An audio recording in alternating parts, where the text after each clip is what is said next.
Empezó a grabar. Muy buenas tardes a todos los presentes a esta reunión. Muchísimas gracias por participar en este conversatorio sobre Rusia, un paseo por el amor y la muerte, a propósito de la guerra entre Ucrania y Rusia. Y que hoy a manera de panel organiza la tertulia Ética Civil Carlos Upegui. Nuestros invitados, bajo el liderazgo de Augusto Fenollar, nuestro gran compañero, está la doctora Lucisa Nikolki-Tan, poeta, pintora y diseñadora de origen serbio, licenciada en Ciencias Económicas por la Universidad de Belgrado, técnicas de artes plásticas que estudió en Serbia y Grecia. Con el inicio de la guerra en Yugoslavia, emigró a Rusia, Moscú. Allí vivió y trabajó con éxito durante 10 años. Luego cambia el país y se instala en España, Madrid, donde vivo actualmente. Tuvo exposiciones en Belgrado, Moscú, París, Madrid. Obtuvo el diploma de la Fundación de Cultura de Moscú por su trabajo artístico y distinción de Fondo Poético Internacional. Audio Andrés Valencia es licenciado en Ciencia Política y maestría en Estudios Políticos de la Universidad Nacional de Colombia, tanto de Medellín como de Bogotá. Esa maestría que tiene, se la dirigió el doctor Pablo Emilio Guamarra. Se titula Régimen Militar y modelo neoliberal en Chile, desde la teoría de la guerra política. Estamos esperando que nos acompañen también dos profesores venezolanos que son hermanos, Betulio y Brito Bravo, invitado por nuestro compañero Luis Javier Gómez. El formato de la reunión que tendremos será el siguiente. Además del saludo de rigor, de 4 a 5 de la tarde, intervención de nuestros invitados, iniciando por Augusto Fenollar. De 5 a 6, preguntas de los participantes y respuestas de los panelistas. A las 6 de la tarde, conclusiones y clausura. Las preguntas pueden hacerse verbalmente o por chat. Es importante que en la formulación de la pregunta no se demoren más de 2 minutos. Cedo la palabra entonces al doctor Augusto Fenollar. Adelante, doctor Augusto. Hola, buenas noches a todos de nuevo, ¿no? Bueno, yo había pensado hacer una aproximación en esta charla al conflicto que actualmente está en vigor entre Rusia y Ucrania. La aproximación sería a través de 10 puntos de vista de una forma un poco estructural. 10 puntos de vista que aparentemente están aislados y que al final podremos a partir de ellos sacar conclusiones. Quiero decir que si ustedes me quieren interrumpir en cualquier momento lo pueden hacer. A mí no me disturba en absoluto contestar las preguntas en mitad de la intervención, no me importa. Quiero explicar primeramente el por qué he titulado a esta charla Rusia, un paseo por el amor y la muerte. Es simplemente porque cuando estaba estudiando en la Universidad de Madrid, pues en la facultad de vez en cuando había Cineforum, íbamos al Cineforum y pasaban películas de interés. Por ejemplo, allí vi también La Naranja Mecánica, que es todo un estudio sobre la violencia, ¿no? Pero esta película, que se había estrenado unos cuantos años atrás, me impresionó bastante. Es una película de John Huston, basada en una novela con el mismo nombre, de Koning, donde actuaba también la hija de Angélica Houston, la hija de John Huston, ¿no? Entonces, yo, en cierta forma, el momento en que vivimos, lo veo un poco como una metáfora del momento que relata la película, que es en 1300. Yo les voy a leer muy brevemente el argumento de la película. Está sacado de internet, de Wikipedia. Bueno, nos posicionamos. Y luego toda la charla hilará en torno a experiencias personales que he tenido en Rusia. Y debo decir, como estábamos hablando de cine, que el personaje es real y que los caracteres son reales y que las situaciones son absolutamente reales. También que a lo mejor de vez en cuando hay que emplear alguna palabra un poco subida de tono o un poco no suficientemente agradable, pero como diría Hernán, que es periodista, bueno, la información debe dominar, ¿no? Entonces me ajustaré a la realidad, aunque alguna palabra no sea, o alguna frase suficientemente agradable. Entonces les leo el resumen de la película.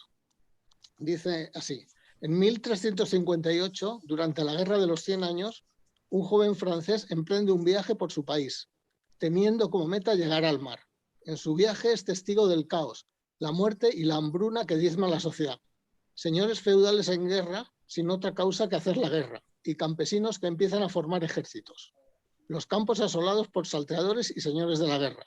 Pero entre tanta muerte y desolación, se encuentra con la hija de un señor feudal, que será como una luz en su oscura vida. En un trágico final, la pareja espera la muerte, extrañamente felices, aguardando serenamente su hora.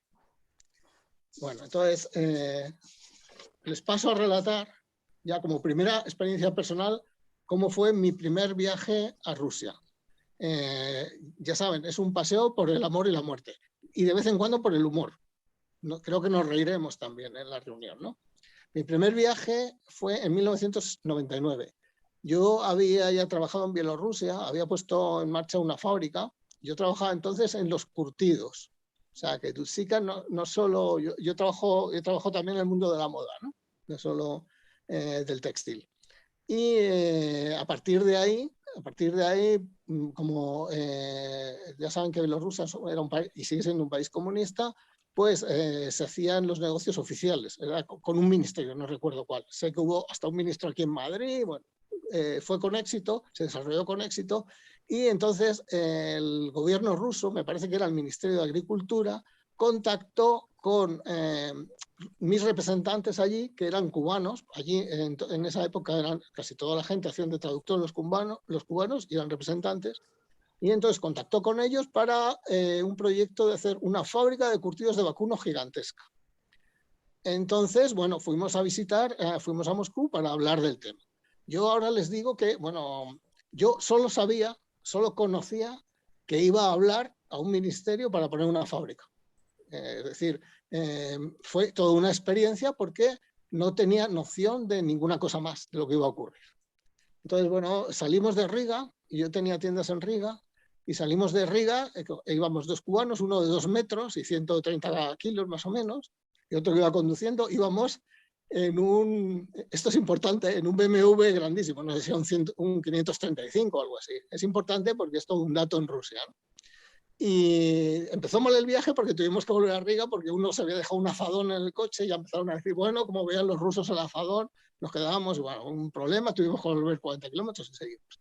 Y al llegar a la frontera, a la aduana, no había nada, era ya de madrugada y no había ni un coche, naturalmente, hacía un frío que pelaba. Y entonces salió pues la jefa de aduana, que era una teniente rusa, iba medio militar, y le enseñamos los pasaportes y tal. Y bueno, empezó a mirarnos y la primera frase que yo escuché en Rusia fue que dijo, ¿dónde van estos bandidos? ¿Qué van a hacer ustedes los bandidos a Moscú? Claro, imagínense lo que es entrar en un país y que en la aduana ya te digan que eres un bandido y que qué vas a hacer a Moscú. Claro, yo no entendía ruso, y solo veía las caras. Así que yo preguntaba y me iban traduciendo. Y de repente veo que palidece la teniente y le digo, bueno, ¿qué habéis dicho? Porque claro, y ellos me dijeron, los cubanos, bueno, le hemos dicho que lo que vamos a hacer a Moscú es ir a calentar mujeres rusas. Yo me quedé ya blanco, o sea, no sabía ni qué hacer. Y bueno, en ese momento les diré que tardamos como 4 horas, serían las 6 o las 7 de la mañana, seguíamos allí solos, y hasta que hablaron con Moscú y nos dejaron entrar, entre tanto discutiendo que qué va a pensar el español en su primer viaje de los rusos, en fin, todo ese tipo de situaciones. Bastante embarazoso, digamos, hasta que te vas acostumbrando. El otro día estaba charlando con Tusitsa y decíamos es un país, Rusia, ya que quede aquí como una marca, un grabado, donde puede ocurrir cualquier cosa. Y es verdaderamente, tiene un toque de caos y es, por lo tanto, es precioso, ¿no? Y de vida. Llegamos a Moscú y tuve la primera entrevista con el enlace era una empresa de seguridad rusa que les voy a ir desarrollando poquito a poco, ¿no? Entonces yo tuve una primera entrevista con una persona, se llamaba, no me acuerdo exactamente, ¿no? Bueno, por ahí luego les diré el nombre, no sé dónde está. Gennady Vasilevich. Yo no recordaba el nombre ni nada, era una persona muy amable que hablaba inglés perfectamente, fue todo muy agradable y durante la entrevista nos explicaron que a los 2 o 3 días, si esto era un viernes, el lunes siguiente teníamos que ir al ministerio a hablar sobre el tema, sobre el proyecto. Durante la entrevista, pues había gente, militares, vestidos de militar, de camuflaje. Ellos van muchas veces vestidos de camuflaje, como manchas y demás. Y estábamos hablando, fue todo muy agradable y de pronto sacaron un fusil con una mira telescópica. Yo no había cogido un arma nada más que durante el servicio militar. Entonces me llamó la atención y bueno, me lo dieron para que mirara por la mira y miré por la mira y había un retrato de Putin allí y le apunté y les dije, bueno, no me imaginé que en mi primer viaje estuviera aquí con un fusil, con mira telescópica apuntando a Putin, ¿no? Nos reímos muchísimo y más o menos acabamos la reunión, que fue muy agradable. Como había 3 días de diferencia hasta la entrevista que teníamos en el ministerio, pues fuimos a pasar el fin de semana a una dacha del ministerio, del ejército ruso. Estuvimos desde el viernes hasta el lunes. Los rusos llevaron a sus chicas, más que mujeres, a sus chicas, a pasar el fin de semana. Uno incluso llevó a un chaval que tenía 13 o 14 años. Y bueno, más o menos les diría que era una auténtica maravilla del lugar, ¿no? Estaba rodeado de 3 dachas, todo militares. Había generales, coroneles, porque tomaban vodka y cosas de estas. Y salíamos, por ejemplo, durante todo el día por bosques, a dar paseos. Después se hacía siempre una merienda cena y después en este país de contrastes iban armados naturalmente con sus fusiles y demás, con coches del ejército, con balas en los cristales y demás, pero en este país de contrastes por las noches después de cenar pues había 1 o 2 mujeres que tocaban el piano, había allí un piano y tocaban canciones rusas y todos cantaban en ruso, pues Ochichornia, no sé, Balala, un montón de canciones rusas, ¿no? Lo cual era francamente bello para los que éramos de fuera, ¿no? Después de este tipo, tomando un poco de vodka y demás, por turno se bajaba a tomar una sauna. Sería ya de madrugada y íbamos por turnos, íbamos pasando por la sauna. Y aquí viene lo interesante, que luego recogeremos al final, es que yo bajando a la sauna iba con uno de los cubanos, nos reíamos mucho y tal. Yo vi que cuando bajábamos al sótano, pues vi los retratos, las fotos de miembros de la familia Bush y vi también a Robert De Niro en fotos. Claro, te llama mucho la atención estar en una dacha allí en Rusia con, no sé, con una empresa de seguridad que estaba muy ligada a Putin, y estaba muy ligada a Putin porque era la empresa que cuando Putin no había llegado, estaba desde segundo detrás de Yeltsin en ese momento, estaba a punto de ser presidente, pues que estuvieran allí la familia Bush o Robert De Niro, ¿no? Y les pregunté y me dijeron, bueno, es que nosotros trabajamos con ellos y cuando vienen a Moscú nosotros damos la seguridad a la familia Bush. Claro, eso me hizo mucho que pensar, porque Putin entonces ya era primer ministro, segundo a bordo, pero era una persona importantísima ya allí, ¿no? Y que de alguna forma estuviera conectado con los Bush a través de una empresa de seguridad, pues te dejaba un poco perplejo, ¿no? Bueno, si les parece, ahí Hernán tiene un montón de fotos de la persona que nos entrevistamos. No sé si las puedes poner, si no es igual, las ponemos después, Hernán. Son fotos de un libro y de la persona con la que yo me entrevisté. No sé si las puedes poner.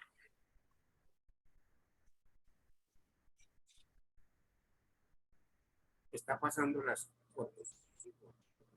¿La están pasando? Bueno, al cabo de los años les diré que Gennady Vasilevich, pues resultó ser que era un espía, estuvo detenido y encarcelado en Estados Unidos. Allí se llamaba Jack Galkin. Sí. Justo se fue la voz, te quedaste mudo.